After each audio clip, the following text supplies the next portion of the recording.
Welcome back.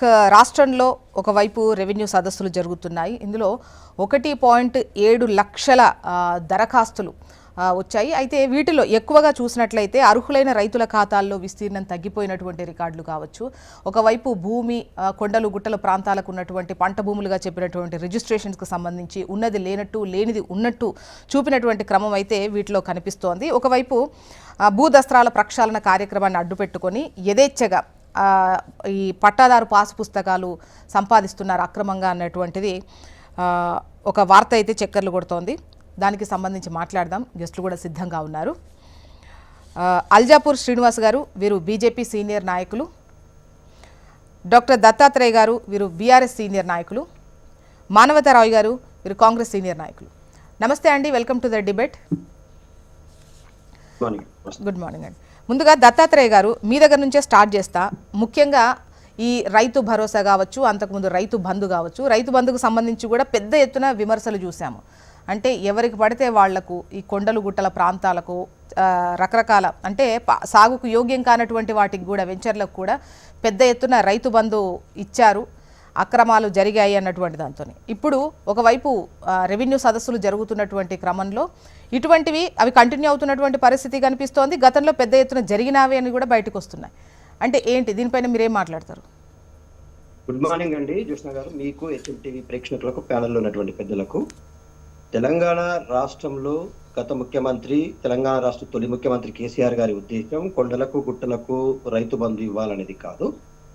ఏదైతే సాగు విస్తీర్ణాన్ని పెంచే క్రమం, తెలంగాణ రాష్ట్రంలో ఉన్నటువంటి సాగు విస్తీర్ణాన్ని పెంచాలంటే వ్యవసాయం మీద ఆధారపడినటువంటి రైతులు పెట్టుబడి సహాయం లేక విలవిల పడుతున్న సందర్భాలను మనం చూసాం. గ్రామీణ ప్రాంతాల్లో వడ్డీ వ్యాపారుల చేతుల్లో, వ్యవసాయానికి వడ్డీలు ఇచ్చి బ్రతికేటువంటి వాళ్ళ చేతుల్లో పెట్టుబడి సాయం పేరు మీద తీసుకొని 6 నెలల పంటకు 12 నెలల వడ్డీని కడుతున్నటువంటి రైతులను మనం చూసాం గ్రామీణ ప్రాంతాల్లో. సో అది తగ్గాలంటే రైతులు ముందుకొచ్చి వ్యవసాయం సొంత భూముల్లో చేసుకోవాలంటే, మా ప్రాంతంలో అయితే ఆదిలాబాద్లో పొడి భూములు కానీ లేకపోతే అసైన్డ్ భూములు కానీ వీటిలాంటిలో కూడా వ్యవసాయం చేసుకోవాలి అంటే ఖచ్చితంగా వాళ్ళకి ఏదో ఒక రూపంలో పెట్టుబడి సహాయాన్ని మాత్రం అందించాలనేటువంటి ఉద్దేశంతో నాడు ముఖ్యమంత్రిగా పనిచేసినటువంటి తెలంగాణ ముఖ్యమంత్రి కేసీఆర్ గారు ఈ నిర్ణయం తీసుకున్నారు. సో దాని వల్ల జరిగినటువంటి పరిణామాలు కూడా మనం చూసాం. ఎంత పెద్ద ఎత్తున వ్యవసాయంలో ఉత్పత్తి పెరిగింది, వ్యవసాయంలో సాగులోకి భూమి వచ్చింది అనేటువంటిది కూడా మనకు చాలా క్లియర్ గా అంకెలతో సహా ఉంది. సో ఇప్పుడున్నటువంటి ప్రభుత్వానికి ఏంటంటే కేసీఆర్ గారు కొండలకు గుట్టలకు ఇచ్చారు, సరే మీరు ఏదో కొత్త ప్రయత్నం చేసి రైతులని సంఖ్యను తగ్గించే ప్రయత్నం చేసే క్రమంలో అసలు లబ్ధిదారులు కూడా నష్టపోతున్నటువంటి పరిస్థితి మనం చూసినాం. ఎందుకంటున్నామంటే రైతులకు ఇస్తామన్నటువంటి రుణమాఫీ విషయంలో కోతలు విధించారు. 25% రైతులకు కూడా రుణమాఫీ రాలేదు.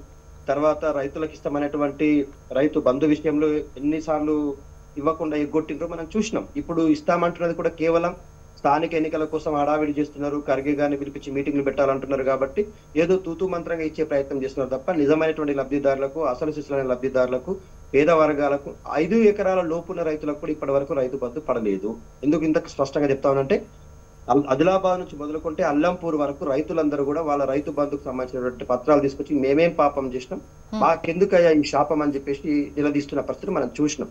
ఇదొకటే కాదు, ఇవాళ ఏది చేసినా కూడా కాంగ్రెస్ పార్టీ కోతలు విధించడం, మాటలు చెప్పడం, డైవర్ట్ పాలిటిక్స్ చేయడం తప్ప ఇచ్చిన హామీలు నెరవేర్చడంలో వాళ్ళ చిత్తశుద్ధి జీరో అనేటువంటి తెలంగాణ ప్రజలకు అర్థమైంది. అందుకే ఇవాళ వాళ్ళకు లేదు, ఫేస్ వాల్యూ లేదు. ఇప్పుడు ఇందిరమ్మ ఇండ్ల విషయంలో కూడా నాడు కేసీఆర్ గారు లబ్ధిదారులకు ₹1 ఖర్చు రాకుండా పూర్తి స్థాయిలో డబుల్ బెడ్రూమ్ ఇల్లు కట్టించి అందించే ప్రయత్నం చేసినాం. ఇవాళ వీళ్ళు ఏం చేస్తున్నారండి, అప్పు తీసుకొచ్చి ఇందిరమ్మ ఇల్లు కట్టుకునే పరిస్థితి. అప్పు ఇవ్వకపోతే ఇందిరమ్మ ఇల్లు శాంక్షన్ అయిన ఇల్లు కూడా క్యాన్సిల్ అయ్యేటువంటి పరిస్థితులు కనిపిస్తుంది. ఎంత బాధపడతా ఉన్నారు, ఎంత తిట్టుకుంటారు. డబుల్ బెడ్రూమ్లు పెద్ద ఎత్తున కట్టినవైనా ఇచ్చి ఉంటే ఇప్పుడు ఈ పరిస్థితి కొంచెం మెరుగు ఉండేదేమో. మీరు చూడండి జ్యోత్స్న మేడం గారు, మేము కట్టిన ఇండ్లే కదా ఇవాళ కాంగ్రెస్ పార్టీకి ఏది హైడ్రా పేరు మీద కూల్చివేతలు జరుగుతూ ఉంటే మేము పునరావాస చట్టాలకు పంపించినాం, కేంద్రాలకు పంపించినాం, మేము డబుల్ బెడ్రూమ్లు ఇచ్చినాం వాళ్ళకు అని చెప్పి చెప్పుకుంటున్న కాంగ్రెస్ పార్టీ నాయకులకు కేసీఆర్ కట్టింది దిక్కైంది కదా. ఇవాళ కేసీఆర్ ఆ డబుల్ బెడ్రూమ్లు కట్టకపోతే కాంగ్రెస్ పార్టీ వాళ్ళు ఏం చూపించి ఇచ్చేవాళ్ళు వాళ్ళకు. అదే కాదు, ఇవాళ ఇంకో విచిత్రమైన విషయం ఏంటంటే ఇప్పుడు రెవెన్యూ సదస్సులు ఒక వైపు జరుగుతున్నాయి. గతంలో పెద్ద ఎత్తున ముఖ్యంగా ఈ అక్రమ పాస్ పుస్తకాలు వచ్చాయి, పెద్ద ఎత్తున కూడా మీరు ఇది రిపీటెడ్గా వింటూనే ఉన్నారు విమర్శ. దానికి సంబంధించి మీరు ఏం చెప్పుకుంటున్నారు? అసలు ఒకటి చాలా క్లియర్ గా చెప్తున్నాం మేడం, ఒక అంశంలో కాదు. కాంగ్రెస్ పార్టీ అధికారంలోకి రాగానే కేసీఆర్ చేసిన మంచి అంతా కూడా చెరిపేయాలని, కేసీఆర్ కు ఉన్నటువంటి ప్రజా ఆదరణ తగ్గించాలని ప్రయత్నం చేస్తే ఆకాశం మీద ఉమ్మేస్తే తన మీద పడ్డట్లే ఉంటుంది కాంగ్రెస్ పార్టీ నాయకులు. మీరు కాళేశ్వరం విషయంలో కమిషన్ వేసి చేస్తున్న తతంగం తెలంగాణ ప్రజలు చూస్తున్నారు. కేటీఆర్ గారి పైన ఈ కార్ రేస్ విషయంలో చేస్తున్న తతంగము చూస్తున్నారు. ఫోన్ ట్యాపింగ్ పేరు మీద మీరు నడుపుతున్నటువంటి ఎపిసోడిక్ దత్తాత్రేయ గారు ఇప్పుడు ఈ స్ట్రైట్ క్వశ్చన్ కి స్ట్రైట్ ఆన్సర్ ఇవ్వండి. ఇప్పుడు మీరు చెప్పిన దానికే చెప్తా ఉన్నా. ఏదైతే ఇవాళ వీళ్ళు మా గురించి మాట్లాడుతున్న ఏ అంశమైనా కూడా రాజకీయ దురుద్దేశంతో కాలయాపన చేయడం కోసం చేస్తుంది తప్ప నిజంగానే ఏదైనా జరిగి ఉంటే మీరు చర్చ పెట్టమని చెప్తా ఉన్నాం కదా. తెలంగాణ ప్రజల ముందు మాట్లాడదాం, అసెంబ్లీలో చర్చ పెట్టమంటున్నాం. ఒక అంశం కాదు. ఒకసారి శ్రీనివాస్ గారి వర్షన్ తీసుకుందాం. శ్రీనివాస్ గారు అంటే ఇప్పుడు రెవెన్యూ సదస్సులు జరుగుతున్నటువంటి క్రమంలో భూ దస్త్రాల ప్రక్షాళన జరగాలి అన్నటువంటి విధంగా పెద్ద ఎత్తున వెళ్తున్నటువంటి ఈ సిచ్యువేషన్లో అడ్డదారుల్లో పాస్ పుస్తకాలు సంపాదిస్తున్నారు అనేది వెలుగులోకి వస్తోంది. అటువంటి ఒక ఆరోపణలు వస్తూ ఉంటే డెఫినెట్ గా రాష్ట్ర ప్రభుత్వం యాక్షన్ తీసుకోవాలి, విచారణ జరపాలి. తప్పులు జరగకుండా పొరపాట్లు కారణంగా రైతులకు పట్టదారులకు నష్టం, నిజమైనటువంటి ఒక ల్యాండ్ ఓనర్స్ కు నష్టం జరగకుండా చూడాల్సిన బాధ్యత ప్రభుత్వానికి. ఆనాడు కేసీఆర్ గారి యొక్క హయాంలో జరిగినటువంటి ఒక అవకతవకలు కావచ్చు, లేకుంటే మిస్ మేనేజ్మెంట్ కావచ్చు, లేకుంటే డబ్బులు తీసుకొని ఈ యొక్క పాస్ పుస్తకాలు ఏ రకంగా ఇస్తున్నటువంటి తరుణంలో ఒక ఆడియో స్థాయి అడిషనల్ కలెక్టర్ స్థాయి వ్యక్తి ఏ రకంగా 8 లక్షలు తీసుకుంటూ పట్టుబడ్డాడో మనం చూసిందే ఉన్నది. ఆ రకంగా అనేక నక్సల్ కంప్లైంట్స్ ఆ కాలంలో వచ్చినాయి. వాటి గురించి పట్టించుకోలేదు. బట్ ఆ మాటల కారణంగా యొక్క రాష్ట్ర కాంగ్రెస్ పార్టీకి యొక్క రాష్ట్రంలో కొద్దిగా మాట్లాడే అవకాశం దొరికింది. ఈ యొక్క ఆరోపణలకు మేము ధీటుగా జవాబు ఇస్తాం, అవన్నీ రద్దు చేసి కొత్త చట్టం తీసుకొచ్చి మార్పులు చేసి నష్ట నివారణ చేస్తాం, రైతులకు న్యాయం చేస్తాం చెప్పడం జరిగింది. మరి ఈ యొక్క సర్కార్లో కూడా ఇంతవరకు దాని గురించి అడ్రస్ చేసేట్టు పరిస్థితి కనబడతలేదు. 1.5 years ఏం చేస్తున్నారు ఈ రాష్ట్రంలో? ఇప్పటికీ ఆ సమస్యలుగానే ఉన్నాయి. ఇప్పటికీ పాస్ పుస్తకాలు మీరు చెప్పినట్టుగా మీ నోటీస్కి వచ్చినట్టుగా రైతు అనేక కష్టాల పాలవుతూ ఈ యొక్క రాష్ట్రంలో సర్కార్ యొక్క సపోర్ట్ కోసం, సర్కార్ యొక్క ఆ యొక్క అడ్రస్ చేయడానికి కోసం ఎదురు చూస్తా ఉన్నారు ప్రజలందరూ కూడా. ఇది రెగ్యులర్ తతంగం అయిపోయింది సర్కార్. గత సర్కార్ అంతే, ఈ సర్కార్ అంతే. ఇంపార్టెంట్ ఇష్యూస్ ఏవైతే రాష్ట్రంలో ఉన్నాయో వాటి పరిష్కారం కోసం ఏనాడు సీరియస్ గా పనిచేయట్లేదు. వ్యవసాయ శాఖ జ్యోష్ణ గారు ఇంత పెద్ద లార్జ్ సెక్టర్, లక్షలాది మంది 65-70 లక్షల యొక్క రైతులు ఉన్నటువంటి యొక్క రాష్ట్రంలో ఆ కుటుంబాన్ని ఆదుకోవడానికై, వారి యొక్క ఆర్థిక పరిస్థితి మెరుగుపరచడానికై, వారిని ఆర్థికంగా సపోర్ట్ చేసి ఈల్డ్ పెంచి వారి యొక్క రైతు మద్దతు ధర కోసం మరి ఏ సర్కార్ కూడా ఆనాడు ప్రయత్నం చేయాలి, ఈనాడు ప్రయత్నం చేయాలి. వాళ్ళు చెప్తారు బీఆర్ఎస్ వాళ్ళు, టీఆర్ఎస్ సర్కార్ మాకు ఈ యొక్క కాళేశ్వరం కారణంగా బాగా విస్తీర్ణం పెరిగింది. ఇప్పుడు జాబ్ కనబడతా ఉన్నాయి. విస్తీర్ణం ఆ రోజు పెరిగి ఉంటే ఇప్పుడు కాళేశ్వరం బందే ఉన్నది. ఇప్పుడే మన సేమ్ యాజ్ ఇట్ ఈస్ గా పంట ఎట్లా వస్తా ఉన్నది. భలే ఈ రైతులకు కొత్త పంటల కోసం, రైతులకు మద్దతు ధర కోసం, రైతులకు ఇతరత్ర ఫెసిలిటీస్ కోసం ఈ సర్కార్ కూడా పట్టించుకోలేదు. మాటలకే పరిమితి అవుతా ఉన్నది. సో ఆ సర్కార్ చేసిన నష్టాలు, ఆ నష్ట నివారణ ఈ సర్కారు చేస్తానే ఆశిస్తున్నటువంటి రైతులకు ఇప్పటికి కూడా కష్టాలే ఉన్నాయి.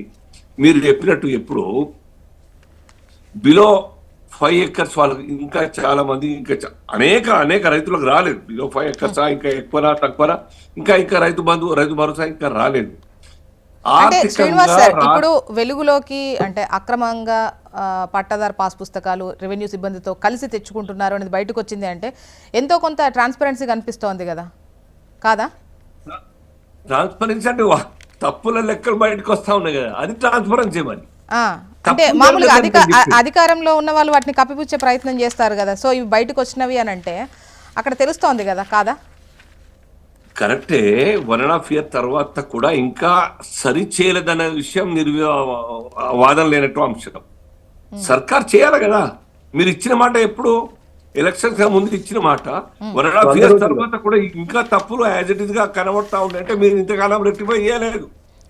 మీ చట్టం తీసుకొచ్చి దాని ఆధారంగా ఈ యొక్క రాష్ట్ర రైతులకు అందరికి కూడా న్యాయం చేసే ప్రక్రియ ఇంకా స్పీడప్ కాలేదు. ఇంకా తప్పులు కనబడతా ఉన్నాయి. తప్పులు లేకుండా ప్రభుత్వం ద్వారా అడ్రస్ చేయాల్సినటువంటి అంశాలు ఇంకా ఉన్నాయంటే ఈ యొక్క రాష్ట్రం నిర్వీర్యంగా పనిచేస్తున్నది, ఓకే. నిస్తేజంగా పనిచేస్తున్నది ఓకే అర్థం సార్. చేసుకోవాలి మనం. వెంకటరెడ్డి గారు యాదాద్రి నుంచి కాల్ చేస్తున్నారు వీరు. మానవతరాయ్ గారు వెంకటరెడ్డి గారితో మాట్లాడిన తర్వాత మీ వాయిస్ తీసుకుంటాను. వెంకటరెడ్డి గారు గుడ్ మార్నింగ్ అండి. వెంకటరెడ్డి గారు నా వాయిస్ వినిపిస్తోందా? మేబీ సమ్ టెక్నికల్ ఇష్యూ ఉన్నట్టుంది. వెంకటరెడ్డి గారు మేబీ కాల్ డ్రాప్ అయినట్టుగా ఉంది. కాబట్టి జ్యోష్ణ గారు, రాష్ట్ర ప్రభుత్వం చాలా సీరియస్ గా తీసుకోవాలి. పెద్ద సెక్టార్ రైతులకు న్యాయం చేయడానికి, ఆ యొక్క సమస్యలు అడ్రస్ చేయడానికి మీరు చెప్పినట్టుగా 1.7 lakhs అంటే 1,70,000 అప్లికేషన్ ఇంకా సర్కార్ ముందర ఉన్నాయంటే ఇంకా ఉండి ఉంటాయి, ఇంకా బయటికి రావాల్సిన అవసరం ఉంది. వీటిని ఎప్పుడు అడ్రస్ చేస్తారు? ఈ యొక్క సమస్యల యొక్క పరిష్కారం కోసం ఎవరు టైం ఇస్తా ఉన్నారు? పొలిటికల్ స్టేట్మెంట్ కోసం, పొలిటికల్ టూర్ల కోసం ఇవ్వడం తప్ప టైము వీటి యొక్క పరిష్కారం కోసం ఏ మంత్రి కావచ్చు, ప్రభుత్వంలో ఏ అధికారులు కూడా సీరియస్ గా ఫాలో అప్ యాక్షన్ లేకుండా ఉన్నది. కాబట్టి సమస్యలుగానే ఉన్నాయి. ఓకే మానవతరాయ్ గారు సమాధానం తీసుకుందాం. మానవతరాయ్ గారు చెప్పండి. అంటే ఒకవైపు రెవెన్యూ సదస్సులు జరుగుతున్నాయి, ఓకే. కాకపోతే వచ్చిన తర్వాత 1.5 year తర్వాత ఇప్పటికీ స్టిల్ భరోసాకు సంబంధించి, రైతు భరోసాకు సంబంధించి ఈ రికార్డుల్లో ఉన్నటువంటి ఇబ్బందులు ఒక కారణం అని చెబుతున్నారు. అట్ ద సేమ్ టైం సాగు చేసే భూమికే ఇవ్వాలన్నటువంటి కాన్సెప్ట్తో ముందుకెళ్తున్నామని చెప్పేసి అంటున్నారు. బట్ అనుకున్న టార్గెట్ కన్నా కూడా తక్కువగానే మీరు రైతు భరోసా జమ చేస్తున్నట్టు ఒక ఆరోపణ. అండ్ మోరోవర్ ఇవి వచ్చి 1.5 year అయినా కూడా స్టిల్ ఇవి ఈ విధంగానే కొనసాగడం ఎంతవరకు కరెక్ట్? ఇప్పుడు రైతు భరోసా విషయంలో ఇవాళ 70 లక్షల మంది రైతుల ఖాతాల్లో 1,49,00,000 సాగు యోగ్యమైనటువంటి భూములకు 9 రోజుల్లో 9,000 కోట్లు జమ చేయడం జరిగింది. దాదాపు 20 ఎకరాల వరకు కూడా ఆ పైన కూడా నిధులు సమకూర్చడం జరిగింది. సాగు యోగ్యమైనటువంటి భూమి ఎంత ఉందో అంతవరకు వేసినాం మేము ఎక్కడైనా కానీ, ఎక్కడ కూడా వెనక్కిపోలేదు. చిన్నకారు రైతులతో పాటు పెద్ద రైతులకు కూడా వేసినాము. వీళ్ళు ఇంకా మేలుకోలేదట్టుంది. మరి వారికి భూములు ఉన్నాయో లేవు, అందరికి వచ్చింది, బీఆర్ఎస్ నాయకులకి అందరికి కూడా వచ్చింది. మరి ఇద్దరున్న మరి శ్రీనివాస్ గారికి, దత్తాత్రేయ గారికి మరి భూములు ఉన్నాయో లేవు, మరి నాకు కూడా వచ్చింది, నా పొలానికి కూడా వచ్చింది, అందరికి వచ్చినాయి. పార్టీలకు అతీతంగా వచ్చింది రైతు భరోసా అనేది. ఆ రోజు రైతు బంధు పేరుతో వాళ్ళు దుబారా చేశారు. ఇవాళ పెట్రోల్ బంకులకు ఇచ్చింది వాస్తవం కాదా? రాళ్లకు రప్పలకు ఇచ్చింది వాస్తవం కాదా? కళ్ళ ముందు కనపడుతున్నాయి అన్ని కూడా. మొత్తం తీస్తే వాళ్ళు 80,000 కోట్లు మొత్తం 10 ఏళ్లలో రైతు బంధు పేరు మీద ఖర్చు పెడితే అందులో 30,000 కోట్లు మొత్తం కూడా బడా బాబులకు, రియల్ ఎస్టేట్ వ్యాపారులకి దోచిపెట్టారు. రాష్ట్రంలో 2,20,00,000 ఎకరాల వరకు భూములు ఉంటే అందులో వ్యవసాయం చేసే భూములు 1,49,00,000. ఇక అంతవరకు మేము శాస్త్రీయబద్ధంగా గణాంకాలతో, ఆధారాలతో సహా ఇచ్చి ఇక వాళ్ళ టీవీల ముందు కూర్చొని ఎన్ని అబద్ధాలైనా ప్రయోజనం లేదు. రైతులంతా సంతోషంగా ఉన్నారు. ఇలా బీఆర్ఎస్ బీజేపీ నాయకులు మాత్రం, ఎందుకంటే కాంగ్రెస్ పేరు తట్టుకోలేక, జీర్ణించుకోలేక వాళ్ళు అసంతృప్తిగా ఉన్నారు. ఇది వాస్తవం. అదేవిధంగా భూభారతి చట్టాల పైన, మన రెవెన్యూ సదస్సు పైన ఇక్కడ కూర్చోవడానికి అవగాహన లేదు. రెవెన్యూ సదస్సుల పేరుతో ఎందుకు ప్రక్షాళన చేయాలి? కేసీఆర్ హయాంలో, కేసీఆర్ ప్రభుత్వ హయాంలో అంతా కూడా ధరణి పేరుతో దగా జరిగింది. సన్నకారు రైతులే కాకుండా అందరూ కూడా నష్టపోయారని చెప్పేసి 6R చట్టాన్ని, భూభారతి చట్టాన్ని 2024 తీసుకొచ్చేసి దాన్ని దాదాపు 10,239 గ్రామాల్లో సదస్సులు పెట్టి దాదాపు 8,05,000 దరఖాస్తులు స్వీకరించి అందులో ఇప్పటికే 3,24,000 దరఖాస్తులు కూడా పరిష్కరించి ఆన్లైన్ లో పొందుపరచడం జరిగింది. ఒక్కొక్క సమస్యని కూడా, జటిలమైనటువంటి దాన్ని కూడా పరిష్కరించుకుంటూ పోతున్నాం. ఇవన్నీ కూడా ఏదో నోటి లెక్కలు కాదు, ఇష్టం వచ్చినట్టు ఆరోపణలు కాదు. ఇవన్నీ కూడా కరాఖండిగా చెప్పేటువంటి గణాంకాలతో చెప్పే లెక్కలు. అంటే ఈ దస్తా ప్రక్షాళనను అడ్డు పెట్టుకొని కూడా అడ్డదారులో పాస్ పుస్తకాలు సంపాదిస్తున్నారు. స్థానికంగా దళారులు, రెవెన్యూ అధికారులు కలిసి కుమ్మక్కై తీసుకొస్తున్నారు.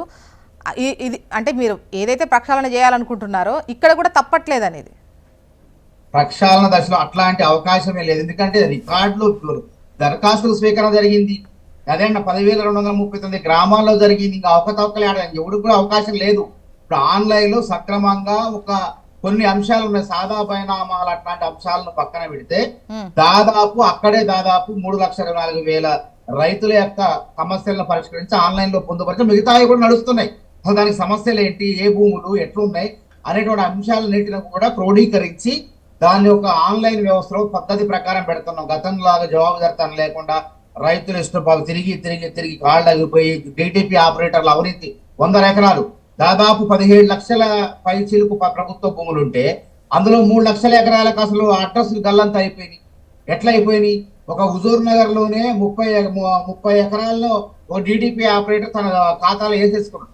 అవి మొత్తం కూడా తీస్తున్నాం, గుంజుతున్నాం. గత బీఆర్ఎస్ హయాంలో జరిగిన తప్పులను అవినీతిని మొత్తం కూడా భూభారతి చట్టం ద్వారా ప్రక్షాళన చేయబోతున్నాం. ఇది వాళ్ళకి నచ్చట్లేదు. దాని మీద ఇష్టం వచ్చినట్టు అక్కడ కూర్చొని ఏం జరుగుతుంది తెలియకుండా మాట్లాడతాను. ఇవాళ గ్రామ స్థాయి పంచాయతీలో జరుగుతున్నాయి. గ్రామ పంచాయతీల్లో ఎక్కడో కాదు, గ్రామాల్లో జరుగుతున్నాయి. మరి ఏదో ఆకాశంలోనో కలెక్టర్ ఆఫీసులోనో ఎక్కడో జరగట్లే. ఎప్పటికప్పుడు ప్రతి జిల్లా కలెక్టర్ కూడా రైతుల్ని, తర్వాత గ్రామ స్థాయి రెవెన్యూ అధికారులు అందరూ కూడా చైతన్యం చేసి దరఖాస్తులు చేసుకోండి, మీ సమస్యలు పరిష్కరిస్తామని చెప్పేసి మేము ప్రజలంతా కూడా చైతన్యం చేస్తున్నాం. ఇంకా భూభారతి చట్టం అనేది ఇంకా నడుస్తుంది, ఇంకా పూర్తి స్థాయిలో కాలేదు. ఎందుకంటే ఈ సమస్యలన్నీ ఇంకొద్దిగా 2 నెలలు 3 నెలలు 4 నెలలు పోతే ఈ రైతులకు గతంలో ధరణి ద్వారా వచ్చిన తిప్పలు మొత్తం కూడా, కష్టాలు మొత్తం కూడా వాటి నుంచి పరిష్కరించే విధంగా కాంగ్రెస్ ప్రభుత్వం ముందుకు పోతుంది. ఇది గుర్తుపెట్టుకోండి. దానికి గిట్టకుండా రైతు భరోసా ఇయ్యలేదు, 5 ఎకరాలు ఎక్కడున్నారు వాళ్ళు? ఇంకా అసలు ఏ లోకంలో ఉన్నారు వాళ్ళు? ఇవాళ రైతు భరోసా అనేది 20 ఎకరాల వరకు వచ్చింది. ఒకవేళ అంటే వాళ్ళ భవిష్యత్తులో ఎందుకంటే అవి వ్యవసాయ యోగ్యమైన భూములు కాకపోవచ్చు, రియల్ ఎస్టేట్ కావచ్చు, వాళ్ళ గతంలో పెట్రోల్ బంకులు కావచ్చు. అట్లాంటి వాళ్లకు పెట్రోల్ బంకులు దోచిపెట్టినట్టు మేము దోచిపెట్టాము. అన్నదాత ఎవరైతే రైతులు వ్యవసాయం చేస్తారో ఆ భూములన్నిటి కూడా ఇప్పటి వరకు 9,000 కోట్లను జమ చేసినాం. ఎక్కడ కూడా రైతు రుణమాఫీ విషయంలో కూడా గత బీఆర్ఎస్ ప్రభుత్వం మిత్తి మాఫీ చేస్తే మేము ఇవాళ ఏకకాలం ₹1,00,000 రుణమాఫీ అని మోసం చేశారు. కానీ మేము 3 నెలల్లోనే 2 లక్షల రుణమాఫీ 25 లక్షల మంది 25,34,000 మంది రైతుల ఖాతాలో 20,632 కోట్లు జమ చేశారు. రైతులందరూ సంతోషంగా ఇందిరమ్మ ఇళ్ళ గురించి నైతిక అర్హత ఉందండి. మీరు 2,97,000 ఇల్లు కడతారని, డబుల్ బెడ్రూమ్ ఇల్లు కడతారని 1,00,000 ఇల్లు కట్టి అందులో 60,000 ఇల్లు మాత్రమే పూర్తి చేసి లబ్ధాలకు గీలేకపోయారు. అవి అన్యాక్రాంతం ఒకసారి దత్తాత్రేయ గారు, ప్రతి నియోజకవర్గంలో 3,500 ఇల్లు కట్టి ఇలా పునాదులు స్లాబులు కూడా వేసి వాళ్ళకి ఆర్థిక సాయం చేస్తారు అంచెలంచెలుగా. కేంద్ర ప్రభుత్వం ఆర్థిక సాయం చేయకపోయినా మానవతరాయ్ గారు మళ్ళీ మీ వాయిస్ తీసుకుంటా ప్లీజ్. ఇల్లు కట్టే ప్రయత్నం చేస్తాం. ఇక్కడ 2 అంశాలు జుష్ణ గారు. ఏంటంటే ఒకటేమో రైతులకు రావాల్సినటువంటి ప్రభుత్వం ఇచ్చినటువంటి హామీల ప్రకారం రైతు సంక్షేమ పథకాల అమలు, రెండోదేమో రైతులకు సంబంధించిన వ్యవసాయ భూముల క్రమబద్ధీకరణ. ఇప్పుడు ఈ 2 అంశాల్లో కాంగ్రెస్ పార్టీ చాలా తెలివిగా పాత కాంగ్రెస్ పార్టీ కాలాలను తీసుకొచ్చేటువంటి ప్రయత్నం చేసింది. ఎందుకు మాట్లాడుతా ఉన్నాం ఇంత స్పష్టంగా అంటే, కేసీఆర్ గారు రైతు ప్రమేయం లేకుండా రైతు భూమి ఇతరులకు బదిలీ కాకుండా ఉండడం కోసం పకడ్బందీగా మేము ఏదైతే మేము తీసుకొచ్చినామో ధరణి, ఆ ధరణిని కాపీ కొట్టి అందులో ఒక పేజీ గాని ఒక అక్షరం గాని మార్పులు ఏది చేయలేదండి. కేవలం వెసులుబాటుకు వీలు గాని చట్టాలను తొలగించి, అంశాలను తొలగించి, ఆ సెక్షన్లను తొలగించి వెసులుబాటు కల్పించుకున్నారు. మళ్ళా దళారీ వ్యవస్థకు దారి తీసిండ్రు, నాంది పలికిండ్రు. ఎందుకు చెప్తా ఉన్నాం ఇంత స్పష్టంగా అంటే, అక్రమంగా రిజిస్ట్రేషన్లు చేసుకోవాలా, అక్రమంగా భూమిని మార్పిడి చేసుకోవాలా, రైతులకు ఏదైనా లిటికేషన్ ఉన్న ల్యాండ్స్ అనుకోండి, అన్నదమ్ముల మధ్య పంచాయతీలు ఉన్న ల్యాండ్స్ కావచ్చు, లేకపోతే గట్టు పంచాయతీలు ఉన్న ల్యాండ్స్ కావచ్చు, వీటిని శరవేగంగా పూర్తి చేసుకోవాలంటే మధ్యదారి వ్యవస్థ, దళారీ వ్యవస్థ, మధ్యవర్తిత్వం చేయడంలో కాంగ్రెస్ పార్టీ మనం చరిత్ర మొత్తం తెలుసు కదండి. ఏం చేసి భూములన్నింటినీ కబ్జాలు చేసిందో, ఏం చేసిందో, ఇవాళ అదే వ్యవస్థకి నాంది పలికిండ్రు.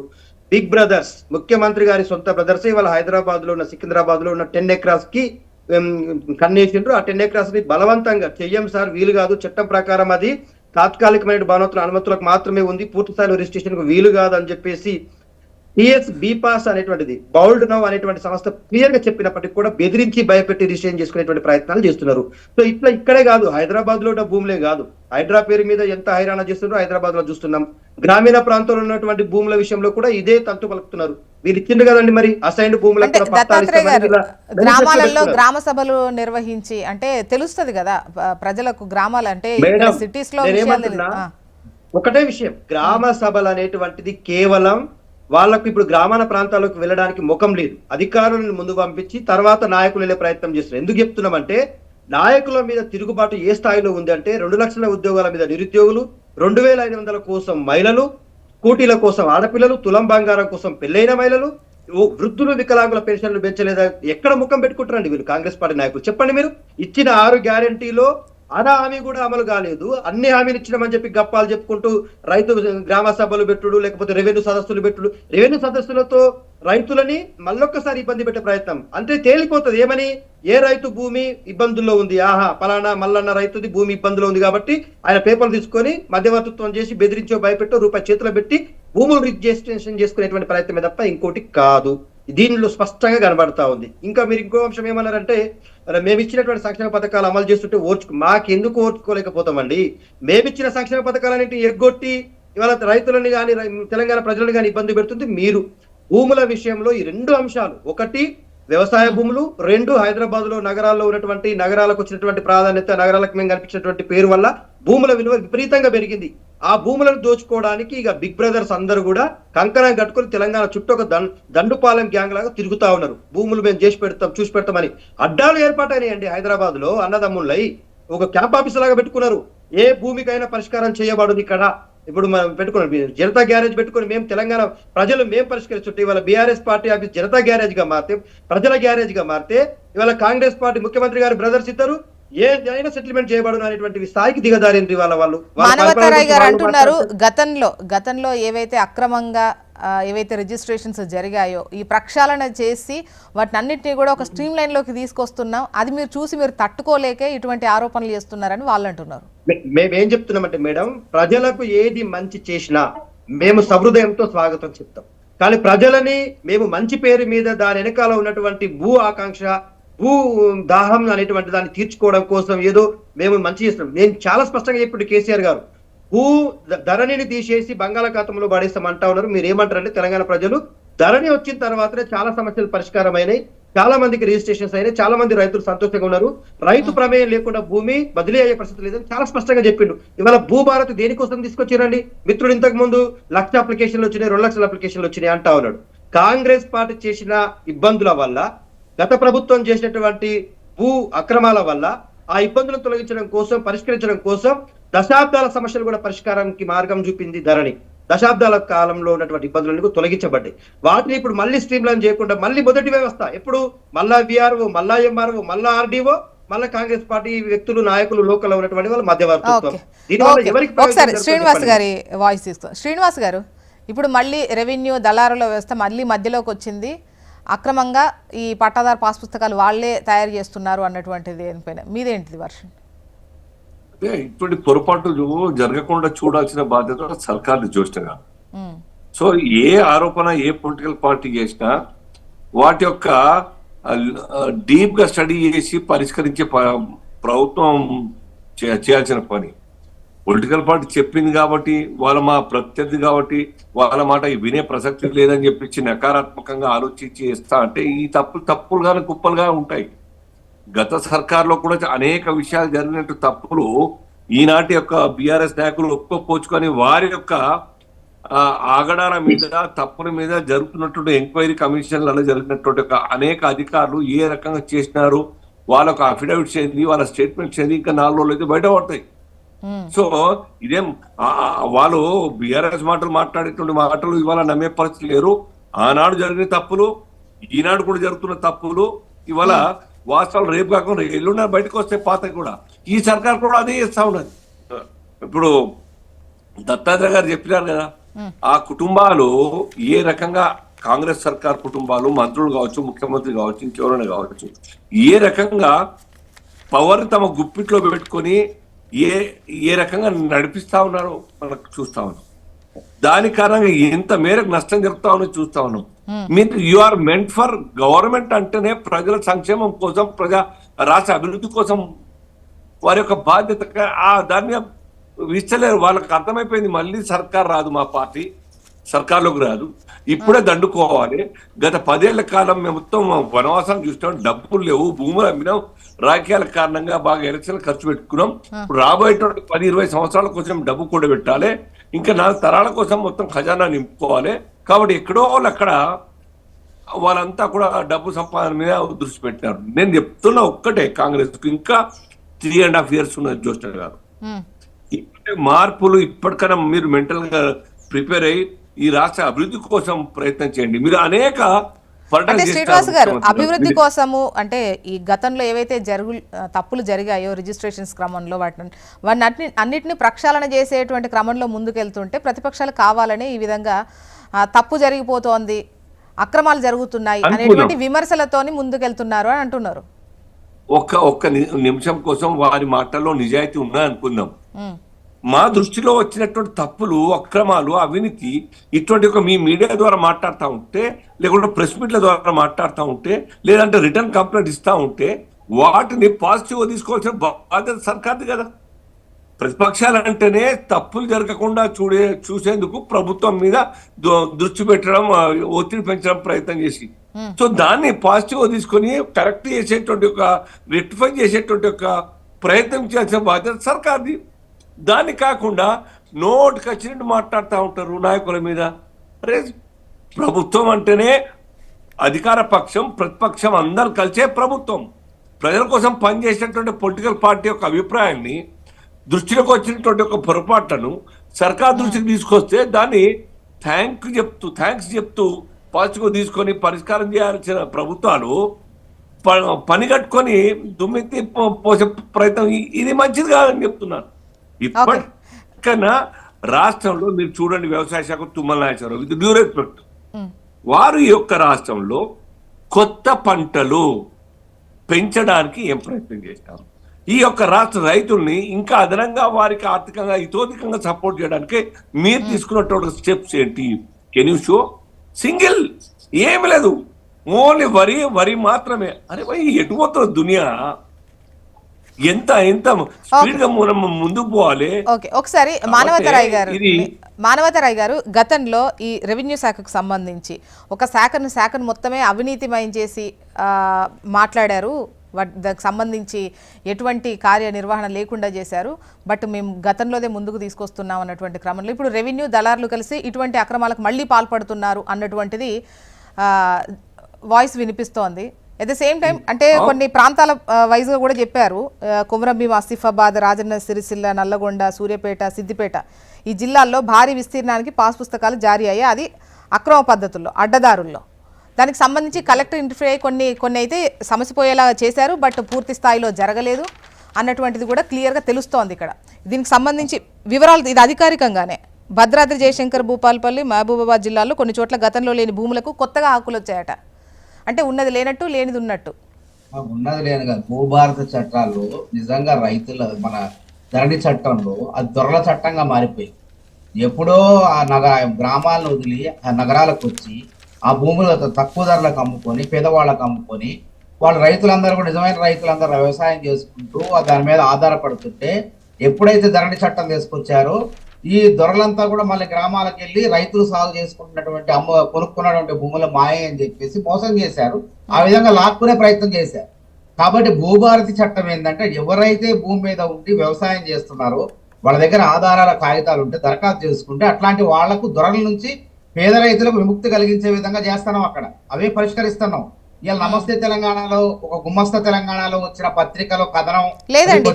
ఇప్పుడు అడిగిన క్వశ్చన్ అందులో అది కాదు, అండ్ వాళ్ళే రాశారు, అది ఇవాళ నేను చూశాను. లేదు ఇప్పుడు ఇది ఎందులో ఈనాడులో రాశారు, ఉన్నది లేనట్టు లేనిది ఉన్నట్టు అన్న దాంతోనే. ఉన్నది లేనట్టు అంటే ఎవరైతే దొరలు ఉన్నారో వాళ్ళ మొత్తం కూడా ఆధారాలతో చూసుకుని కలెక్టర్ న్యాయం చేస్తే అదే కదా భూభారత చట్టం యొక్క గొప్పతనం. భూభారత చట్టంలో సంస్కరణలు ఎందుకు తీసుకొచ్చింది? రైతుకు నిజమైనటువంటి రైతు ఎవరైతే హక్కుదారుడు ఉండో వాళ్ళు గట్టబెట్టాలనే కదా. అది కూడా ఆషామాషి కాదు, అన్ని తరతరాల 1950, 40 దరఖాస్తులన్నీ కూడా పరిశీలించి వాళ్ళు వారసత్వంగా పొందారు, ఆ భూమిని ఏ విధంగా వాళ్ళ దగ్గర ఉన్నదని పరిశీలించి వాళ్ళకి న్యాయం చేస్తున్నారు. ఇక దాన్ని కావాలని కొంతమంది ఇష్టం వచ్చినట్లు మాట్లాడుతున్నారు. చూడండి, రైతులకు కూడా ఇది మేలు చేసే కార్యక్రమం. గతంలో రైతులు పాపం వాళ్ళకు రైతు భరోసా కూడా వచ్చేది కాదు, రైతు బంధు వాళ్ళు అట్లాంటి వివాదాల్లో ఉంటే. కాబట్టి అట్లాంటి వాటి నుంచి నిజమైనటువంటి చిన్నకారు రైతులే, పెద్ద రైతులకు ఆ సమస్యలు ఉండవు. వాళ్ళు కొంతమంది జమీందారులు గతంలో భూములు వదిలిపెట్టిన వాళ్ళు ఈ విధానాలకు గతంలో ధరణి పేరుతో పాల్పడ్డారు. కాబట్టి వాళ్ళ నుంచి సామాన్య రైతులకు విముక్తి కలిగించేందుకే ఈ భూభారత చట్టం వచ్చింది. 80% ఫిర్యాదులు చేయండి, ఉత్తర కథనాలు కాదు. అధికారికంగా కలెక్టర్లకు కానీ అక్కడ ఉన్నటువంటి అధికారులు కానీ ఫిర్యాదు చేస్తే తప్పకుండా న్యాయం జరుగుతుంది. అన్యాయం అయితే రెవెన్యూ మంత్రి పొంగులేటి శ్రీనివాసరెడ్డి గారు కూడా అదే చెప్తాడు, ఎక్కడైనా సరే రెవెన్యూలో కానీ ఇట్లాంటి చట్టాలు ఏదైనా లోపాలు ఉంటే ఫిర్యాదు చేయండి. ఇందిరమ్మ ఇళ్లలో సైతం నిజంగా అనర్హులు ఉంటే ఫిర్యాదు చేయమని చెప్తున్నారు, సవాలు విసురుతున్నారు. ఆయన కాకుండా టీవీలో డిబేట్ అంటే మానవతరాయ్ గారు, ఈ రెవెన్యూ శాఖ వల్ల పాత పద్ధతే మళ్ళీ తెరపైకి వచ్చింది. మళ్ళీ లంచాలు, అవినీతి మళ్ళీ కనిపించేటువంటి అవకాశం కొన్ని చోట్ల కనిపిస్తోంది అనేటువంటిది వాళ్ళ వాయిస్. వాళ్ళదనే కాదు, మామూలుగా నిన్న వచ్చినటువంటి ఈ వివరాలు అయితే మరి మీరు అంటే చూడాలి కదా, దీనిపైన దృష్టి పెట్టాలి కదా. అందుకే కాదు కలెక్టర్లు ఇప్పుడు గతంలో లాగా రాజకీయ నాయకులు ఏది చెప్తే అది అట్లా కాదు. ఇలా అధికారుల వ్యవస్థను కూడా గౌరవంగా తెచ్చినాం. రాజకీయ నాయకులకు గతంలో లాగా బానిసల్లాగా ఉండాల్సిన అవసరం లేదు, కాళ్ళు మొక్కాల్సిన అవసరం లేదు. కాళ్ళు మొక్కితే నోటీసులు ఇచ్చినాం. ఆ విధంగా పారదర్శకంగా అధికారులను కూడా ఒళ్ళు దగ్గర పెట్టుకొని పనిచేసే విధంగా వ్యవహరిస్తున్నాం మేము. కాబట్టి మళ్ళీ ఫిర్యాదు చేయండి, ఏదైనా మీ దగ్గర నిజంగానే మా పేపర్లో వచ్చిన కథనం వాస్తవం అయితే అసలు దళారీ వ్యవస్థ లేకుండా చేయాలనే కదా ఇది పెట్టింది. మధ్యలో కంప్యూటర్ ఆపరేటర్లు, రెవెన్యూ యంత్రాంగం, ఇలా ఎంత కోట్లాది రూపాయలు అవినీతి అధికారులదే ఇష్టారాజ్యం అయిపోయింది. ఐఏఎస్లు, ఐపీఎస్లు ఏ విధంగా దోచుకున్నారో గతంలో అది లేకుండా కాపాడుతున్నాం. ఉదాహరణగా చూడండి, అమయ్ కుమారు ఇలా 50 కోట్ల ప్రభుత్వ 50 ఎకరాల ప్రభుత్వ భూమిని 2000 కోట్ల విలువ చేసే ప్రభుత్వ భూమిని అప్పనంగా రిలేషన్ కంపెనీకి అప్పచెప్పిన ఆ ధరణి మూలంగా మరి ఆయన జైల్లో ఉన్నాడు ఈ రోజు. అదే విధంగా సోమేష్ కుమారు 1400 కోట్ల అవినీతి సిఎస్ గా పనిచేసిండు, జిఎస్సి నిరూపణ అయింది. రేపు మాపు ఆయన కూడా అరెస్ట్ చేస్తారు. ఆర్ఎస్ ప్రవీణ్ కుమార్ 500 కోట్లు గురుకులాల పేరుతో. ఇవన్నీ కూడా అధికారులందరూ కూడా గతంలో తప్పులు చేశారు. అట్లాంటి అధికారులు కూడా తప్పులు చేయకుండా ఒక పారదర్శకమైనటువంటి వ్యవస్థను గ్రామాల నుంచే పెడుతున్నాం.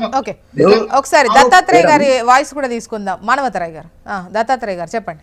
ఇప్పుడు మిత్రుడు మానవతరాయ్ గారు నిజంగానే కాంగ్రెస్ పార్టీకి చిత్తశుద్ధి ఉంటే ఒక 3 అంశాల్లో విచారణ జరుగుతుంది. ఇంకా 30 అంశాల్లో కాదు 100 అంశాల్లో విచారణ చేసుకోండి. గత ప్రభుత్వం చేసిన మంచిని మీరు ఎప్పుడైనా గుర్తుపెట్టుకోండి మిత్రమా, మాకంటే ఎక్కువ మంచి చేసి ప్రజాదరణ పొందడానికి ప్రయత్నం చేయండి. మా మీద ఎంత దుమ్మెస్తి పోస్తే అంత ప్రజలకు అర్థమవుతుంది తెలంగాణ రాష్ట్రంలో బీఆర్ఎస్ పార్టీ ఎంత మంచి చేసింది, ఎన్ని జీవితాల్లో వెలుగులు నింపింది. తెలంగాణ రాష్ట్రాన్ని 60 సంవత్సరాల తెలంగాణలో ఉన్నటువంటి కాంగ్రెస్ పార్టీ, టీడీపీ పార్టీ చేసిన దరిద్రాన్ని దూరం చేసి తెలంగాణని ఒక అద్భుతమైన తెలంగాణ రాష్ట్రంగా నిలబెట్టిన ఒక అంశం. భూ సమస్యల పరిష్కారం కోసం ధరణి అనేటువంటిది మీకు చాలా ఇబ్బందిగా మారిందన్న విషయం మీ మేనిఫెస్టోలో పెట్టుకునే స్థాయికి వచ్చిందంటే కాంగ్రెస్ పార్టీకి ఎంత భూ దాహం ఉందో అర్థమవుతుంది. ఒకటి ముఖ్యంగా మీ నాయకుడు ఏదైతే పొంగులేటి శ్రీనివాసరెడ్డి గారి జిల్లాలో, ఖమ్మంలో, మీ సొంత జిల్లాలో మొన్న జరిగినటువంటి సంఘటన చాలా కుండబద్దలు కొట్టినట్టుగా బట్ట బయలు చేసింది. ఒక స్థానికంగా ఉన్నటువంటి నాయకుడు మీకు ఏ సమస్య ఉన్నా, రెవెన్యూ డిపార్ట్మెంట్ లో ఏ సమస్య ఉన్నా పరిష్కరించడానికి దారులు తెరిచే ఉన్నాయి. ఏ రకమైనటువంటి దారులు? దళారీ వ్యవస్థకు సంబంధించిన దారులు తెరిచే ఉన్నాయా, పర్సంటేజీలకు పరమైనటువంటి దారులు తెరిచే ఉన్నాయా, లేకపోతే ఈ భూ దాహం పేరు మీద మీరు గ్రామీణ ప్రాంతంలో నిర్వహిస్తున్నటువంటి ఈ ఏదైతే రెవెన్యూ సదస్సుల వల్ల తెలంగాణ ప్రజలకు ఎంత శాతం మందికి సమస్యలు పరిష్కరించడం మీరు బట్టబయలు చేయండి. పరిష్కారం పేరు మీద సదస్సులు పెట్టి ఏ భూములైతే లిటికేషన్ ల్యాండ్స్ ఉన్నాయో తెలుసుకొని వాటిపైన మీరు మధ్యవర్తిత్వాన్ని చేస్తూ వ్యాపారం చేసుకోవడమో లేకపోతే డబ్బులు దండుకోవడమో తప్ప ఇంకోటి ఏమీ లేదని తెలంగాణ ప్రజలకు చాలా స్పష్టంగా అర్థమైంది. ఇక మీరు ఇందిరమ్మ ఇండ్ల పేరు మీద ఎన్ని కొట్లాటలు అవుతున్నాయి ఊర్లల్లో, ఏ ఒక్కరు కూడా సుముఖంగా చూపిస్తలేరు ముందుకు రావడానికి. ఎందుకంటే మీరు 5 లక్షలు ఇచ్చి మేము భూమిలోనికి 5 లక్షలు ఇచ్చేస్తామన్నారు. 5 లక్షలు పక్కన పోయింది, మేమే నెలకు 1,00,000, పిల్లర్లు కడితే 1,00,000, గోడలు కడితే 1,00,000. ఎప్పుడు కావాలా వాడి, ఎప్పుడు పూర్తి కావాలా, మీ దగ్గర డబ్బులు ఎప్పుడు ఉండాలా, మీరు అప్పుడు ఎప్పుడు ఇవ్వాలా? సో ఇట్లా ఈ విధంగా రైతులని, ఇందిరమ్మ ఇండ్ల లబ్ధిదారులను, విదేశ రైతులకు సంబంధించినటువంటి రుణమాఫీ విషయంలో ముఖ్యంగా మెయిన్ గా రైతు బంధుని మీరు ఎన్నిసార్లు ఇప్పటి వరకు? దత్తాత్రేయ గారు, ఈసారి అంటే వేసినప్పుడు 9,000 కోట్లు 9 రోజుల్లో, ఈసారి అందరికి సాగు చేసే ప్రతి ఒక్కరికి వేసామని చెప్పేసి మానవతరాయ్ గారు చెప్తున్నారు. మేడం, మానవతరాయ్ గారు చెప్పింది 9 రోజుల్లో 9 కోట్లు చెప్పడానికి బాగుంది. చెప్పండి, ఎంతమంది లబ్ధిదారులు ఉన్నారు, ఎంతమంది బెనిఫిట్ అయ్యారు, ఎంతమంది నష్టపడ్డారు, ఎంతమంది పాస్ బుక్కులు తీసుకొని వచ్చి ఒక వృద్ధురాలు పాపం 48-50 సంవత్సరాల ఒక మహిళ రోడ్డు మీదకి వచ్చి, అయ్యా నేనే పాపం చేసినాయా, నా పేరు మీద 6.5 ఎకరాలకు ఎందుకు పడలేదు అని చెప్పి ఏడుస్తా ఉన్నారు కదా మేడం. మండలాఫీసుల చుట్టూ తిరుగుతా ఉన్నారు కదా. పాత వ్యవస్థ ఎందుకు వచ్చిందని అంటా ఉన్నాము. ఇక మళ్ళీ రైతులు పాపం జిరాక్సులు పట్టుకొని, పేపర్లు పట్టుకొని మండలాఫీసుల దగ్గరికి పోయి చెప్పులు లైన్ లో పెట్టి నిలబడే పరిస్థితి తీసుకొచ్చారు. ఎరువుల విషయంలో చెప్పులు పెట్టాలా లైన్ లో. ఇక వ్యవసాయ భూముల పరిష్కారం విషయంలో ఎంఆర్ఓల చుట్టూ, మండలంలో ఉన్నటువంటి కాంగ్రెస్ పార్టీ నాయకుల చుట్టూ తిరిగి మళ్ళా వాళ్ళకు తులమో పలమో సమర్పించుకుంటే తప్ప ఇవాళ ఈ భూ సమస్యల పరిష్కారం కాని వ్యవస్థను తీసుకొచ్చి పెట్టిర్రు. కాంగ్రెస్ పార్టీ రావడం అంటేనే అవినీతికి మూలమిగా శంకుస్థాపన చేసినట్టే, అవినీతిని మళ్ళీ పెంచి పోషించడమే. ఇలా ప్రజాధనం ఖాళీ చేసి మీ పార్టీ ఖజానా 1600 కోట్లు ఇప్పుడు దేశంలో మీకు అదే బాధ అవుతుంది. ఖజానా ఖాళీ ఉంది అనే పేరు మీద కాలం వెళ్ళనీయడం తప్ప వేరేది ఏం లేదు. ఇలా ఏమన్నా అంటే ఖజానా, ఏమన్నా అంటే అప్పులు, ఏమన్నా అంటే డబ్బులు లేవు. ఓకే ఓకే దత్తాత్రేయ గారు, మానవతరాయ్ గారు ఒక్క నిమిషం. మొత్తం కూడా సంతోషరావు పేర్ల మీద ఉన్నాయి. మానవతరాయ్ గారు తట్టుకోలేకపోతున్నారు మీరు. ఆ భూములు బదలాయిస్తుంటే తట్టుకోలేకపోతున్నారు. తెలంగాణ రాష్ట్రమే కాదు జ్యోష్ణ మేడం, దేశంలో ఉన్న ఏ రాష్ట్రం కూడా అప్పులు చేయకుండా రాష్ట్రాలు పాలించే పరిస్థితులు లేవు. దేశంలోనే అప్పులు, ఎన్ని కోట్ల అప్పులునే మనం చూస్తా ఉన్నాం కదా. నేను ఏమంటున్నా అంటే అప్పు చేయడమే కాదు, ఆస్తులు సృష్టించడం చాలా ఇంపార్టెంట్ మిత్రమా. మీరు ఏ స్థాయిలో ఆస్తులు సృష్టించారు మీరు ఒక్కటి చెప్పండి. మీరు ఏం చేసి చెప్పండి. కాళేశ్వరం ఆస్తినా లేకపోతే భవిష్యత్ తరాలకు అది జలధారణ మానవతరాయ్ గారు, ఆయన దత్తాత్రేయ గారు ఒక్క నిమిషం. శ్రీనివాస్ గారు, జోష్ గారు, ఇప్పుడు ఈ సబ్జెక్ట్ రెవెన్యూ సబ్జెక్ట్ పక్కన పెడితే నేను ముఖ్యమంత్రి గారికి హెచ్ఎండి ద్వారా నేను గుర్తు చేస్తా ఉన్నాను. మానవతరాయ్ కూడా చాలా చదువుకున్నాడు, క్యాంపస్ స్టూడెంట్. ఈ యొక్క రాష్ట్రంలో కేవలం వ్యవసాయమే కాదు, what about health, what about education, వాటి గురించి మాట్లాడితే కక్ష సాధింపు చర్యలు. పేపర్లో బ్యాన్ ఐటమ్తోనే అల్టిమేటం ఇస్తూ బెదిరిస్తూ యొక్క స్టేట్మెంట్స్ ఇవ్వడం ముఖ్యమంత్రి గారి యొక్క మాటల ద్వారా వస్తూ ఉన్నాయి. అరే భయ్, మీ బాధ్యత గుర్తు చేస్తున్న సమాజం. 9,000 కోట్ల రూపాయలు విద్యా రంగానికి చెల్లించాల్సిన డబ్బులు అది గుర్తుకురావు. గతంలోని సర్కార్ గురించి దత్తాత్రేయ గుర్తు 3 సంవత్సరాలు ట్యూషన్ ఫీజులు ఆగినాయి. ఈ సర్కార్ వచ్చి సంవత్సరంన్నర అయిపోయింది. ఈ యొక్క రాష్ట్రం విద్యా రంగం ఏ రకంగా డెవలప్ కావాల్సిన విషయం దాని మీద దృష్టి పెడుతున్నారు. విద్యా వైద్యం లేకుంటే సమాజం ఎట్లా బతుకుతుంది, పేద కుటుంబాలు ఎట్లా బతుకుతాయి. కాంగ్రెస్ సర్కారు, వైఎస్ సర్కార్ యొక్క హయాంలో ఈ పేద ప్రజల కోసమే ఇంట్రడ్యూస్ చేయబడ్డ స్కీమ్ ఇవాళ నిర్వీర్యం యొక్క హయాంలో కూడా అవుతా ఉన్నది. కేసీఆర్ గారు అంతే ఇష్టం. ఇవన్నీ మాట్లాడితే ఇవాళ రోజువారీగా స్టేట్మెంట్ వస్తున్నాయి. రేట్లు వేస్తాం, పర్మిషన్లు ఆపేస్తాం, బ్లాక్ లిస్ట్ పెడతాం. ఇండైరెక్ట్ గా ఇవ్వాల్సిన డబ్బులు అడగకుండా ఉండండి, నోరు మూసుకోండి అని చెప్పి బెదిరించేటువంటి ఇదా అండి.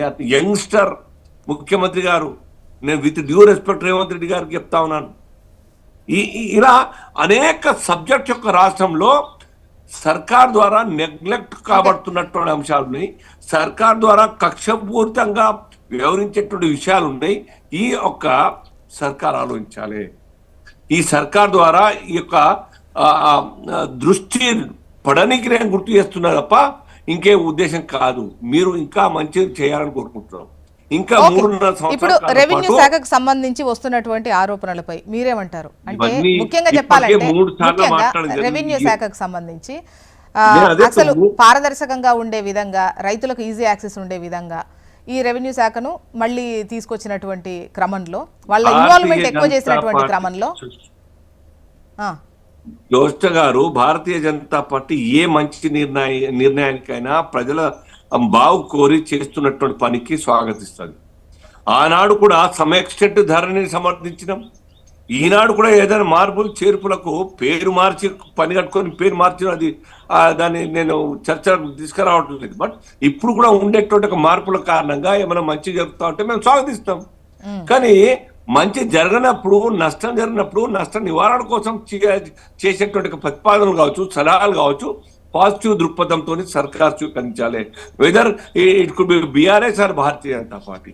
ఈ సర్కార్ ఇంకా 3.5 సంవత్సరాల కాలం పాటు యొక్క రాష్ట్రాన్ని పాలించాల్సిన బాధ్యత ఉన్నది.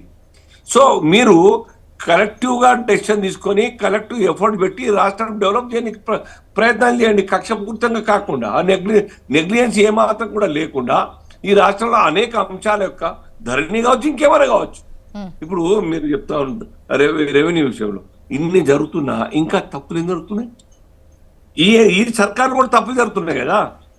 మీరు ఏసీబీ ద్వారా విస్తృతంగా రేట్ చేయండి. రోజు 50 నుంచి 100 కేసులు బయటకు వస్తే పట్టుబడతాం. నెలకు 3-4 కేసులు పడతా ఉన్నారు. ఇప్పుడు 1,00,000 నుంచి 50 లక్షల దాకా కూడా లంచాలు తీసుకుంటా ఉన్నారు. అసలు ఈ రిపిటేషన్స్ ఎందుకు జరుగుతున్నాయి? ఎందుకు అధికారుల్లో రెవెన్యూ అంటే దళారులు వీళ్ళకు భయం లేకుండా పోయింది? చట్టం అంటే భయం లేదు, చట్టం అంటే గౌరవం లేదు. డబ్బే పరమావధిగా పనిచేస్తున్నటువంటి అధికారులు ఉంటారు. వారిని పావుగా వాడుకోవడానికి దళారులు పెట్టుకుంటారు. ఆ దళారు పావుగా వాడబడి వాళ్ళకు కొంత వీళ్ళకు కొంత పంచుకుంటా ఉంటారు. దళారు ఇవ్వాలి ఏదో వచ్చింది చూడండి, మీరు రిజిస్ట్రేషన్ శాఖలో, రెవెన్యూ శాఖలో దళారుల పెత్తనం ఇప్పటికి కూడా ఒక పేపర్లో ఉన్నది. సో ఈ రకంగా దళారు ద్వారా జరుగుతున్నటువంటి తతంగాన్ని మరి రాష్ట్ర ప్రభుత్వం స్టెర్న్ యాక్షన్ తీసుకోవాలి. ఫేర్ ట్రాన్సాక్షన్ జరగాలి. ఎవరిని కలవకుండా, మానవతారాయ్ గారు బాగా చెప్పినారు, మేము ఎవరికి అవకాశం ఇస్తలేం, చాలా మార్పులు తీసుకొస్తున్నాం, సింప్లిఫై చేస్తున్నాం, అప్రోచబుల్ ఉంటున్నాం అని చెప్పి. అయినా ఎందుకు వస్తున్నాయి ఈ పేపర్లను? ఎందుకు వస్తుంది చెప్పండి? అయితేనే జరుగుతుంటే కదా పేపర్లో వస్తా ఉన్నాయి. సో ఇటువంటి జరగకుండా చూడాల్సిన బాధ్యత సర్కార్ది. మేము గుర్తు చేస్తున్నాం కాబట్టి మీరు దాన్ని పాజిటివ్ తీసుకుంటారని ఆశిస్తున్నాం. పాజిటివ్ తీసుకోకుంటే మీరే నష్టపోతారు. కాంగ్రెస్ పార్టీ బదనాం అవుతుంది. పైసల కోసం ఆరోపణ దత్తాత్రేయ గారు చేస్తారు, నేను కూడా చేస్తాను. చాలా కుటుంబాలు ఈ యొక్క రాష్ట్రంలో, రాష్ట్ర సర్కార్లో అదే పనిగా డబ్బులు సంపాదించడం ధ్యేయంగా పనిచేస్తా ఉన్నాం. మాకు తెలుసు, ఓపెన్ గా మాట్లాడితే ఇప్పుడు ఎవిడెన్స్ మేము ఇవ్వలేము, కానీ ఆఫ్ ది రికార్డ్ అనేక విషయాలు చెప్తా ఉంటారు మాకు. But we cannot prove, evidence పరంగా మేము ప్రొడ్యూస్ చేయలేము, కానీ చర్చ జరుగుతా ఉంది. దాని కారణంగా యొక్క రాష్ట్ర డెవలప్మెంట్ కోసం ఇవ్వాల్సిన టైంకు ఇవ్వని కారణంగా ఎంత నష్టం జరుగుతుంది. వాళ్ళ సంపాదన కోసం టైం ఇస్తా ఉంటే రాష్ట్ర ప్రజల యొక్క సమస్యల అడ్రస్ కోసం టైం ఇవ్వాల్సింది పోయి వాళ్ళ ఖజానా నింపుకోవడానికి టైం ఇస్తా ఉంటే ఎట్లా న్యాయం జరుగుతుంది చెప్పండి. సో నేను యంగ్స్టర్స్ నాయకులకు, కాంగ్రెస్ నాయకులకు కోరుతా ఉన్నాను, మీరు కూడా విత్ ఇన్ ది పార్టీ మాట్లాడండి, గవర్నమెంట్ కి మెయిల్స్ పంపండి, తప్పు లేదు. సలహాలు ఇస్తా ఉంటే మీ సలహా స్వీకరిస్తే ఆ సర్కార్ యొక్క పనిలో మార్పు వస్తే చాలా సంతోషం, మీకు తృప్తి ఉంటుంది, ప్రజలకు న్యాయం జరుగుతుంది. అంతే తప్ప ఆరోపణల గురించి గుర్తు చేస్తే కక్షబుని మరి అటాక్ చేయడం ఇది మంచి పద్ధతి కాదు. మానవతరాయ్ గారు, ఏదైతే అవకతవకలు, అక్రమాలు ఇవి జరగకుండా ఉండాలి, ట్రాన్స్పరెన్సీ ఉండాలి అన్నటువంటి విధంగా మేము ముందుకెళ్తున్నామని చెప్తున్నారు. బట్ అది కంటిన్యూ అవుతున్నటువంటి క్రమంలో ఎటువంటి యాక్షన్ తీసుకుంటారు ఏంటి? ఎందుకంటే రెవెన్యూకు సంబంధించి వాళ్ళ ఇన్వాల్వ్మెంట్ ఎక్కువ చేసినప్పుడు పలు రకాల విమర్శలు మీరు ఫేస్ చేశారు. బట్ అది ఆ ఇంప్లిమెంటేషన్లో ఆ ఇబ్బందులు మళ్ళీ కనిపిస్తున్నాయి. సో ఎట్లాంటి యాక్షన్ తీసుకుంటారు ప్రభుత్వం? ఇప్పుడు అట్లాంటి వాళ్ళపైన కూడా కలెక్టర్లు చర్య తీసుకున్నారు. పూర్తి స్థాయిలో చర్యలు తీసుకునే కార్యక్రమాలు ఉంటాయి. ఆ ఎవరైతే అడ్డదారుల్లో పట్టాదారు పాస్ పుస్తకాలు తెచ్చుకొని దళారును ఆశ్రయించి ప్రయత్నం చేస్తున్నారో, ఫిర్యాదు అందిన వెంటనే కలెక్టర్లు వెంటనే చర్యలు తీసుకున్నారు. ఇక అంతకన్నా ఏం చేయాలి చెప్పండి? చర్యలు తీసుకుని అది ఎవరిది ఏందనేది దాన్ని పరిష్కరించే మార్గమే కదా ఇది. ఇంకా పూర్తిగా ఈ భూభారతి చట్టం అనేది పూర్తిగా కాలేదు. ఈ దరఖాస్తులు పరిష్కరించే దాంట్లో ఉన్నది. దాదాపు ఇట్లాంటి 1,20,000 ఎకరాల భూముల వరకు కొన్ని సమస్యలు ఉన్నాయి. కాబట్టి దీన్ని జాగ్రత్తగా భూభారతి చట్టంలో అధికారులందరూ కూడా పరిశీలిస్తున్నారు. అదే అంటారు, 8,05,000 దరఖాస్తులు వస్తే ఇప్పటికీ 3,27,000 దరఖాస్తులు పరిష్కారం అయిపోయి ఆన్లైన్ లో పొందుపరచడం జరిగింది. కాబట్టి కొన్ని 1,00,000 అటు ఇటు కొన్ని ఇట్లాంటి సంక్లిష్టమైన పరిస్థితులపై కూడా ఫిర్యాదులు వస్తే కలెక్టర్లు చర్యలు తీసుకుంటున్నారు. గతంలో జవాబుదారితనం ఎక్కడ ఉంది? ఎవరికైనా ఫిర్యాదు చేస్తే ఇది నా భూమి, రైతు ఫిర్యాదు చేసుకున్న అనుభవదారుడు కాలమే లేదు, అసలు ఏదీ లేదా గతంలో. అది ఎవడు ఇష్టం వచ్చినట్టు వాడు కంప్యూటర్ ఆపరేటర్లు, అధికారులు దోచుకొని ప్రభుత్వ భూములు కూడా వాళ్ళ పేరు మీద జమ చేసుకున్నటువంటి పరిస్థితులు కనపడ్డాయి. కాబట్టి అట్లాంటి అయితే మానవతరాయ్ గారు, ఇప్పుడు కలెక్టర్ల దాకా వెళ్ళినప్పుడు వాళ్ళు క్లియర్ చేస్తున్నారు, డౌట్ లేదు. ఇంకా కొన్ని జరిగాయి, ఇంకా పూర్తి స్థాయిలో జరగాల్సినటువంటి అవసరం ఉంది. బట్ ఫీల్డ్లో రైతులు వీళ్ళంతా ఇబ్బందులు పడుతున్నారు కదా, వీళ్ళతో వాళ్ళకి ఎటువంటి వార్న్స్ ఇస్తున్నారు ఏంటి?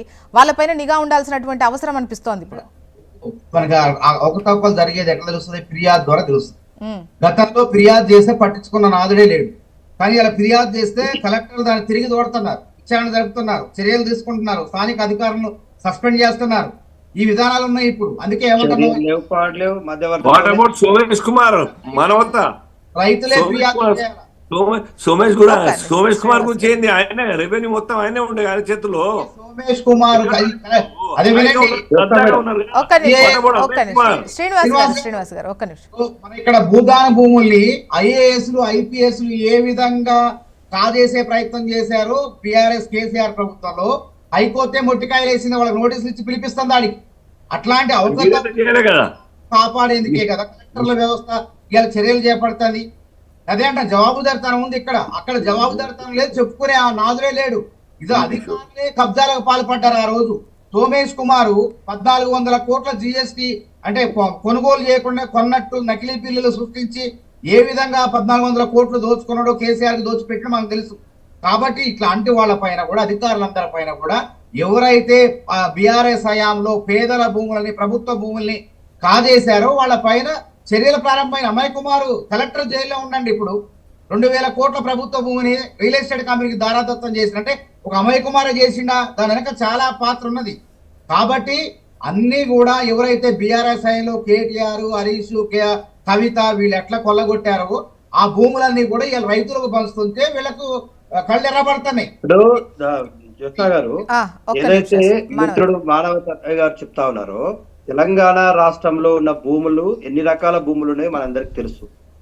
దేవాదాయ భూములు, తర్వాత అగ్రహారాల భూములు, నిరాం భూములు, పట్టా పాస్బుక్ లో ఉన్నటువంటి భూములు, అసైన్డ్ భూములు, తర్వాత ఇట్లాంటి వక్బోర్డ్ భూములు, ఇన్ని రకాల భూములు అన్నిటికీ కూడా ఒక్క తెన్నుపోటుతోటి ధరణి పేరు మీద ఒక్క దగ్గరికి సంక్షిప్తం చేసి ప్రతి సమస్యను పరిష్కరించే మార్గం మేము చూపిస్తే, మళ్ళీ పాత పద్ధతులే దర్వాజాలు తెలిసినాయి, ఎవరైనా రావచ్చు, ఏ సమస్యకైనా పరిష్కారం చేసుకోవచ్చు. ఇప్పుడు గతంలో అప్పుడు కూడా అప్లికేషన్స్ వచ్చాయి కదా, ఆ అప్లికేషన్స్ ఇప్పుడు క్లియర్ చేయాల్సినటువంటి అవసరం ఉన్నది కదా.